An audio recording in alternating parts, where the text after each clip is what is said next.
Hello বন্ধুরা, তোমরা কেমন আছো? আশা করি তোমরা ভালো আছো। আজকে ধনেপাতার চাটনি বানাবো। এখানে কাঁচা লঙ্কা আর রসুন নিয়েছি, তোমরা দেখতেই পাচ্ছ। তো এখানে আমি ধনেপাতাগুলোকে ভালো করে ধুয়ে সিলের পরে নিয়েছি, নিয়ে এটাকে ভালো করে আমি বাটবো।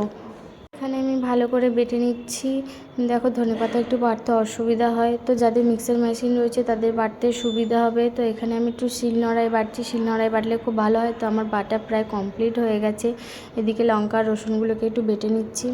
ধনেপাতার চাটনিতে লঙ্কা রসুন দিলে ভালো লাগে। তো এই তেঁতুলগুলোকে সিদ্ধ করে আমি এগুলোকে মাখাবো। তো এখানে আমার বাটা প্রায় কমপ্লিট হয়ে গেছে। প্লেটে তুলে নিয়েছি তেঁতুল দিয়ে, আর লবণ আর একটু তেল দিয়ে এটাকে আমি মাখাবো। তো এটা মাখালে খুব ভালো লাগে এরকমভাবে।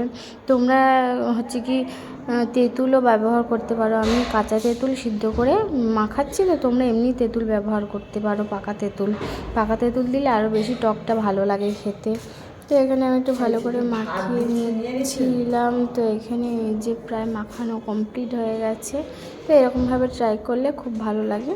তো এরকমভাবে তোমরা বাড়িতে অবশ্যই ট্রাই করে দেখবে, খুবই ভালো লাগে। টাটা বন্ধুরা।